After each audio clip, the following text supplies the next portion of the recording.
Šis pasakojimas apie vieno iš Illuminati žmogaus susisiekimą telepatiškai su aukštos civilizacijos atstovu, pilkųjų ateivių rasės, kuris per informacinius kanalus su ultrabangų energijos skeneriu aptiko šią Saulės sistemą ir asmenybės energetinį spinduliavimą, kuris susikaupė žmoguje, sprendžiant žmonijos problemą. Tai klausimai, iš kur mes atėjom, kas mus sukūrė, kokiu principu, kokiem tikslam.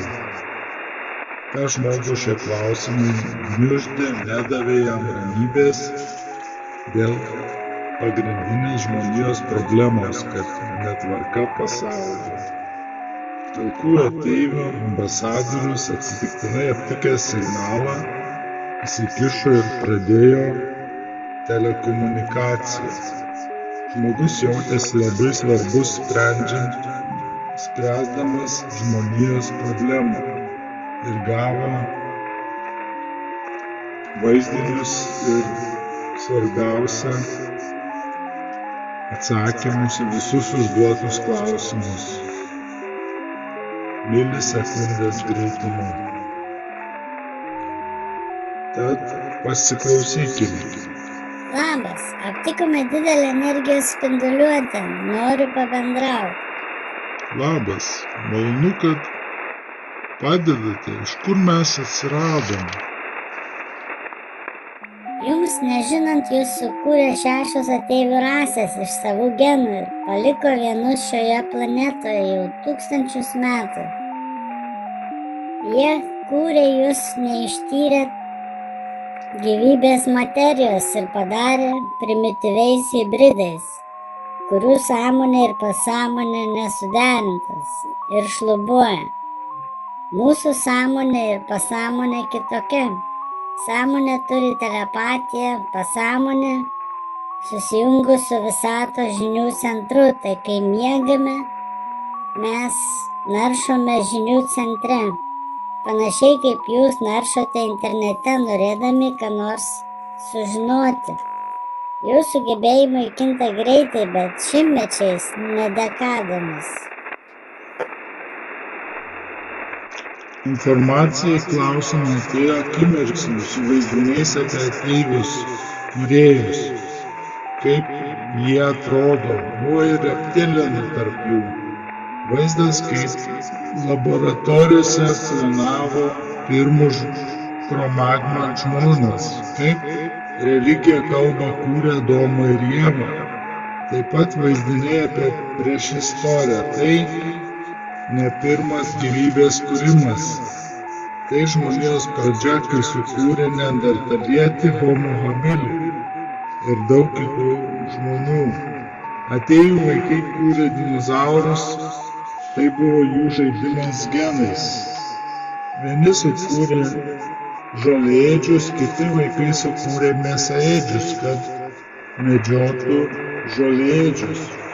Bet vienos rasės atsakingos už vabzdžių kūrimą sukūrė biologinį ginklą ir visi dinozaurai išnyko. Liko tik 10% gyvybės visoje planetoje, tai matom išgyvenusią aligatorių. Ateivių vaikai turi daug planetų žaidimams, jų daug, tūkstančiais užfiksavo ir pamatė astronomai per Keplerio teleskopą. Taigi, kopdami žmogų, ateiviai pažeidė visatos įstatymą ir slėpė nuo kitų aukštesnių civilizacijos sistemų.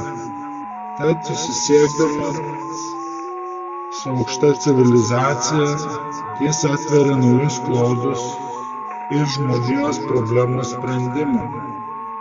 Toliau. Ar galėtum nustebinti mane? Ir signalas ateina su vaizdiniais, va, 2 androidiniai robotai, kuriuos mes turime, jie dirba mums visus darbus. Jie 2 bordos spalvos, kuriuos žmonijai nukopijuoti užtruktų 200 000 metų. Tad Androidinis robotas paėmė kiečiausio metalo gabalą kaip titano ir per sekundę su viena ranka iškalė mano skulptūrą, ne visą, tik galvą, tokią pačią, kaip ji atrodo. Imk paprogramuok juos. Pasiūlė pilkasis. Taigi sunkus klausimas, bet pabandysiu. Tegul jie būna pririšti vienas prie kito. Taip jie ir padarė ir pradėjo vienodai viską daryti. Žmogus tiesiog nežinojo, ką su jais toliau daryti, nes jie buvo tokios aukštos technologijos, kad juos buvo sunku suvaldyti ir neapsiėmė toliau su jais užsiimti. Aš noriu palikti šią planetą gyvas. Vaizdinys atėjo, kad planetoje įrengtas gaubtas apie Teksaso valstijos dydžių ir jame aš vienas, nuobodu, vienatvė, neįmanoma būti kitoje planetoje dirbtinai sukurtoje atmosferoje. Kitas planas – paskraidyti su skraidoma lėkšte UAP ar UFO. Ir skraidau tik žemės ribose, nuskridau pas seną patikimą panelę, ji lipo į lėkštę ir nuskridom į restoraną atsigerti kavos. Ji pasitikėjo mano gabumais ir įlipo į savaime suprantamų būdų. Po pasiskraidimo man pritrūko vietos šioje planetoje, kaip su Bugatti važinėti 40 km/h greičiu, kurio greitis 400 km. Taigi noriu į kosmosą, kodėl riboji mane? Noriu į kitas planetas, noriu pamatyti kitas civilizacijas. Kosmose nustatytos eismo taisyklės ir tvarka. Yra kosmoso greitkeliai su laiku ir erdve. Tu pajutęs laisvę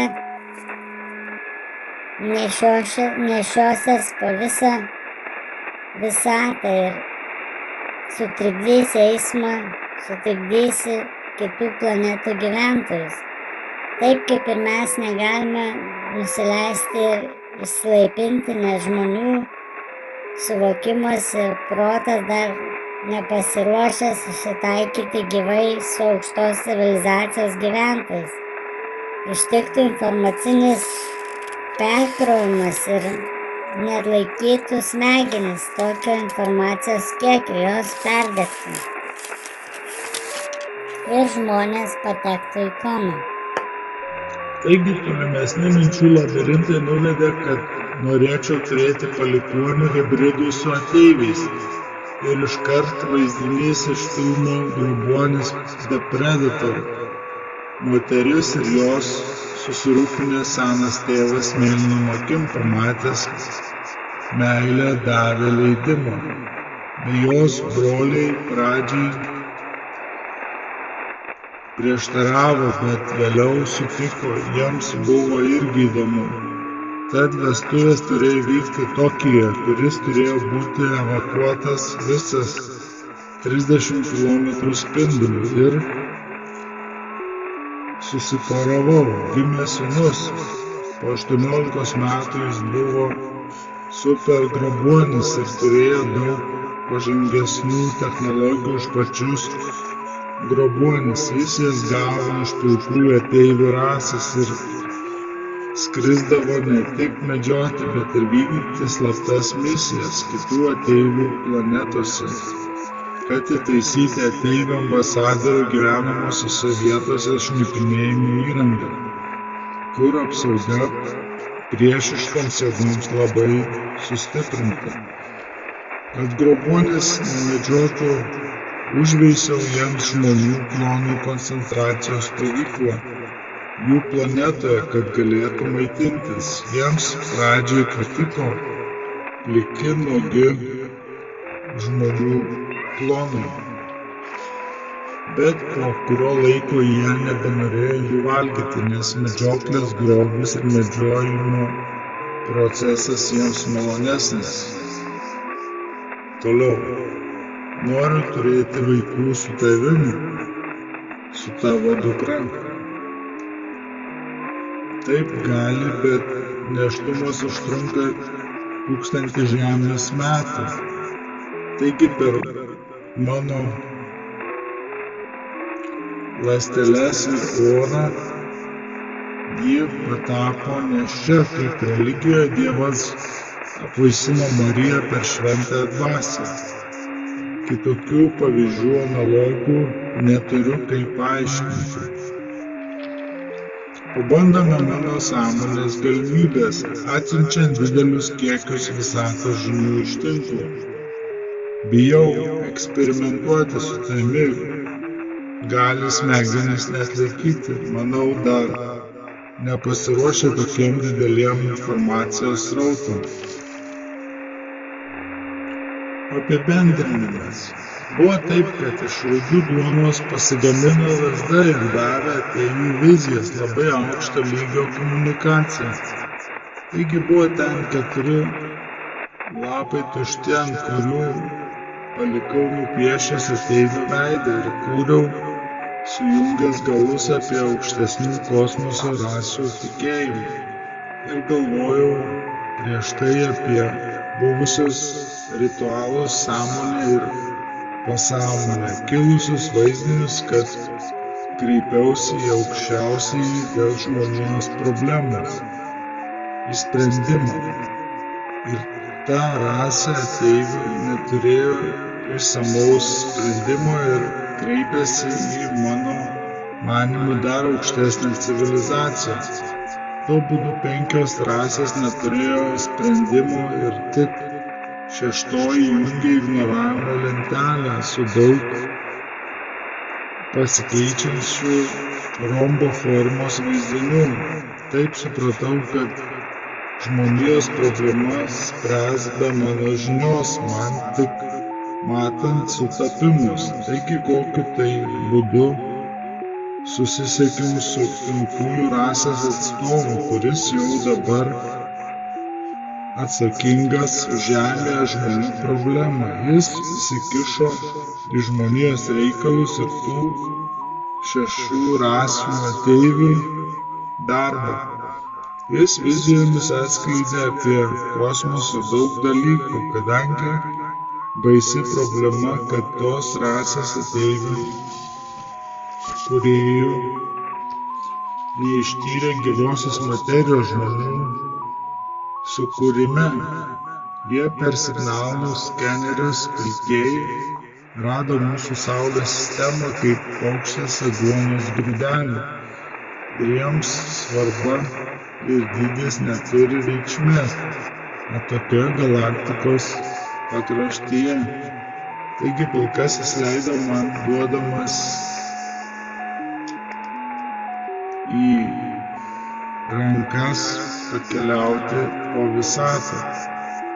Radau juodąją skylę, apie kurią jei papuola galaktika, nesuteikia žinių ar ryšio, kas joje vyksta, bet pasikeitusią galaktiką gali išspjauti ir susigrąžinti vėl.